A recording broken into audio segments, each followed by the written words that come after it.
अभी तक आपने देखा कि दानापुर की कमला ठाकुर अखिलेश के घर दुल्हन बनकर आती है, लेकिन हवेली में ही नौकरानी बनकर रहती पन्ना उस पर तंत्र का प्रयोग करती है। ठाकुर की प्रेमिका रही रुक्मणी, जो पन्ना की बहन थी, उसे ठकुराइन ने हवेली में मरवा दिया था। रुक्मणी का प्रेत कमला के ऊपर हावी हो जाता है।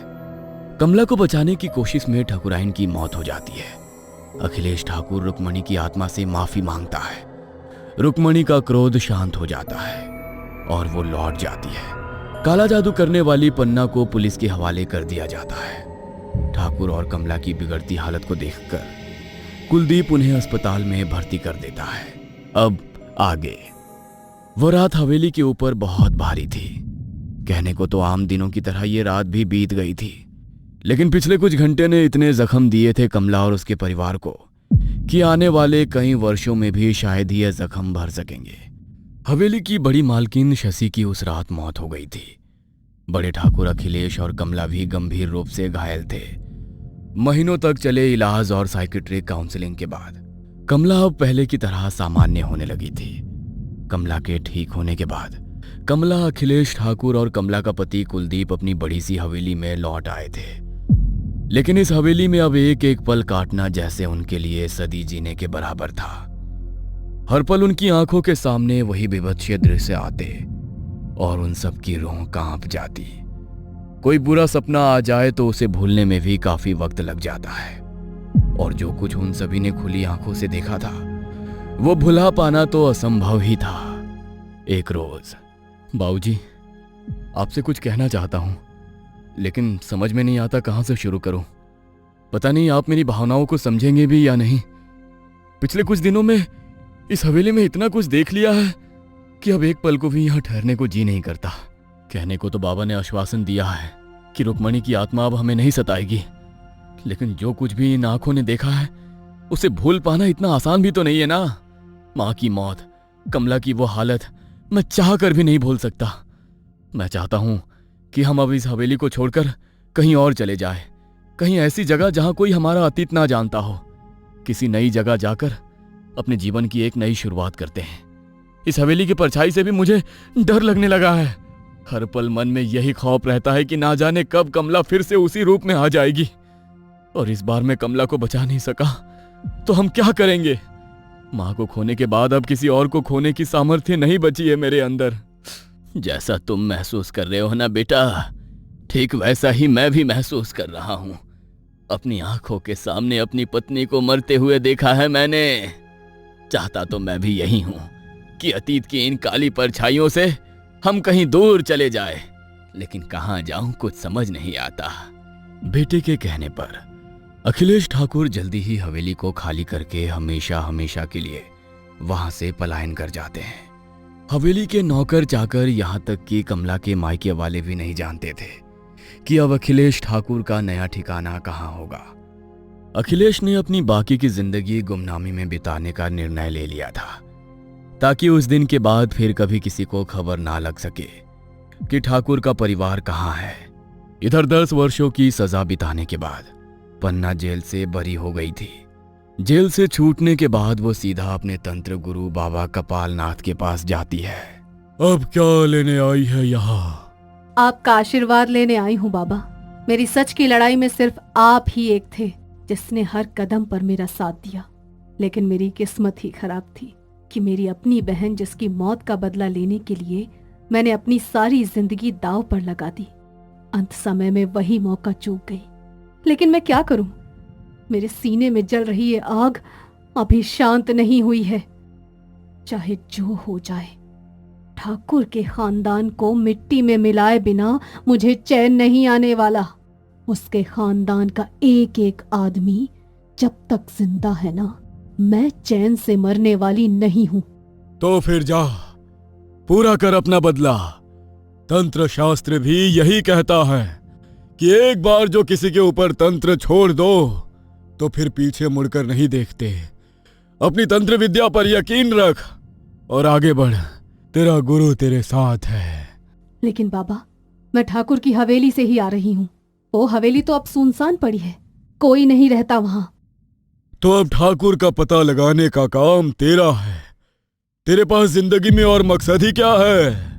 अपने जीवन का मकसद यही बना ले कि अब तुझे सिर्फ और सिर्फ ठाकुर को मिट्टी में मिलाना है। कब तक भागेगा वो ठाकुर? आज नहीं तो कल हमें पता लग ही जाएगा कि आखिर किस बिल में जाकर छुपा है वो। इस बार मैं उसके ऊपर ऐसा मंत्र करूंगा ना कि उसकी दुर्दशा देखकर भगवान भी उससे मुंह मोड़ लेगा। पन्ना हवेली में काम करने वाले पुराने नौकरों का पता निकालती है और बारी बारी से जाकर उनके साथ पूछताछ करती है। हरिया की झोपड़ी में। मैं जानती हूँ हरिया, बहुत वफादार है तू ठाकुर का।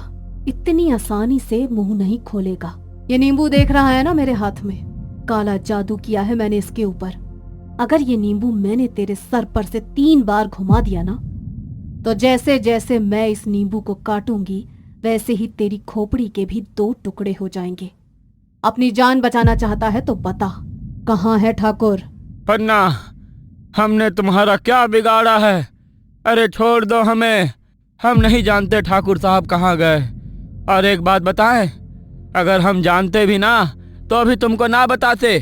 अरे ठाकुर की हवेली में रहकर 20 साल उनका नमक खाया है तूने। तेरी जैसी नमक हराम तो हमने आज तक नहीं देखी। जिसके नाम से तू बदला लेने आई थी ना, उसने माफ कर दिया ठाकुर साहब को। अब तेरी क्या दुश्मनी है ठाकुर से? हरिया की बात सुनकर पन्ना गुस्से में आंखें तरेर कर उसकी ओर देखती है और जमीन पर सिंदूर से एक लाल घेरा बनाकर उसके सामने बैठ जाती है। उसके बाद वो उस घेरे के अंदर एक त्रिकोण की आकृति बनाती है और उस त्रिकोण के तीनों कोण पर एक एक नींबू रख देती है। एक मुट्ठी सिंदूर लेकर अपने माथे पर लगाती है और फुसफुसाते हुए कोई मंत्र पढ़ने लगती है। एक नींबू उठाकर वो हरिया के सामने आती है और फिर 3 बार वो हरिया के सर पर से घुमा देती है। ये आखिरी मौका है, बोल दे तू, जो भी जानता है बोल, वरना तेरी मौत निश्चित है आज रात। अरे हमने कहा ना, हम कुछ नहीं जानते। हम तो क्या, कोई भी नहीं जानता पूरे गांव में कि ठाकुर साहब कहाँ गए। इतने सालों में कोई पता नहीं लगा पाया ठाकुर साहब का, और तुझे भी मरते दम तक पता नहीं लगेगा कि ठाकुर कहाँ है। हरिया अभी गुस्से में बोल ही रहा था कि पन्ना ने चाकू से नींबू के 2 टुकड़े कर दिए। देखते ही देखते हरिया की गर्दन धड़ से अलग होकर जमीन पर जा गिरी। किसी को नहीं छोड़ूंगी, सबको मार डालूंगी मैं। अगले दिन हरिया की झोपड़ी में उसकी लाश पड़ी देखकर पूरे गांव में सनसनी फैल जाती है। अरे भैया, हमको तो ये कौनो तंत्र मंत्र का चक्कर लगता है। देख नहीं रहे हो जमीन पर ये सब क्या पड़ा हुआ है? लेकिन हरिया के साथ ये सब कौन करेगा? अरे गरीब आदमी के ऊपर कौन जादू टोना करेगा भाई? हम भी तो वही सोच रहे हैं भैया। ये सब देखकर तो हमको वो कमला बिटिया के साथ हुई घटना याद आ गई। कहीं वही पन्ना तो नहीं कर रही है ये सब? वो ससुरी जेल से छूट गई होगी का? हम क्या जाने भैया, वैसे भी पन्ना की हम लोगों से क्या दुश्मनी है? हम उसका क्या बिगाड़े हैं? लेकिन सच बताए तो डर तो हमको भी बहुत लग रहा है। पन्ना बारी बारी से रामू और सूरज को भी काला जादू की मदद से डराकर ठाकुर का पता पूछती है, लेकिन उन दोनों से भी उसे कोई जानकारी हाथ नहीं लग पाती, जिसके कारण उन दोनों को भी अपनी जान से हाथ धोना पड़ता है। हवेली के 3 नौकरों ने ठाकुर की वफादारी में अपनी जान गंवा दी थी और बाकी के बचे 2 नौकर इन 10 सालों में भगवान को प्यारे हो गए थे। पन्ना ने अपनी तरफ से ठाकुर का पता ढूंढने में कोई कसर नहीं छोड़ी थी, लेकिन शायद इतनी आसानी से ठाकुर से मिल पाना विधाता को मंजूर नहीं था। समय बीतता जा रहा था और इसी तरह एक गांव से दूसरे गांव ठाकुर की तलाश में भटकते हुए पन्ना को 20 बरस बीत जाते हैं। पन्ना का शरीर अब बूढ़ा हो चला था, कमर झूर गई थी और सर के काले बाल भी सफेद हो गए थे। लेकिन गुजरते समय के साथ पन्ना की ठाकुर से बदला लेने की ललक अब उसके जीवन का एकमात्र लक्ष्य बन गया था। कुछ बरस और बीते तो पन्ना को समझ आने लगा कि अब शायद ये उसके जीवन का अंतिम पड़ाव है। अगर अब भी ठाकुर उसके हाथ ना लगा तो उसकी आत्मा को कभी मुक्ति नहीं मिल पाएगी और बिना बदला लिए मौत उसे किसी हाल में स्वीकार नहीं थी। मुझे एक बार फिर बाबा से मिलना चाहिए। जन्म मरण के चक्कर को पराजित करके 100 साल तपस्या की है उन्होंने। मेरी समस्या का कुछ हल तो उनके पास अवश्य ही होगा। पन्ना एक बार फिर बाबा के पास पहुंचती है। बाबा, शरीर अब जवाब देने लगा है, आंखों से कम दिखाई देता है, शरीर की शक्ति भी खत्म हो रही है, लेकिन मेरे मन की शक्ति आज भी उतनी ही है जितनी 30 साल पहले थी। अपना बदला लिए बिना मैं मरना नहीं चाहती। मैंने सारी उम्र आपको भगवान की तरह पूजा है। मुझे सिर्फ आपके ऊपर भरोसा है। आप तो तंत्र मंत्र के महाज्ञानी हैं। कुछ ऐसा करें कि अपना बदला पूरा किए बिना मैं मृत्यु को प्राप्त न हो सकूं। ये कैसी बातें कर रही हो तुम? इंसान बनकर जन्म लिया है तो मृत्यु तो होना निश्चित ही है। जन्म और मृत्यु के चक्र से कोई बाहर नहीं निकल सकता। ये बात सुनकर पन्ना बाबा के चरणों में सर रखकर फूट फूट कर रोने लगती है। एक उपाय है, लेकिन उसके लिए तुझे अपनी ये मानव योनि त्याग कर डायन बनना होगा। डायन कौन होती है जानती है ना तू? डायन वो होती है जो यदि समय समय पर मानव बलि लेकर अपने मंत्र विद्या का सही उपयोग करे तो ना तो उसकी आयु कभी समाप्त होती है और ना ही कभी उसका यौवन कम होता है।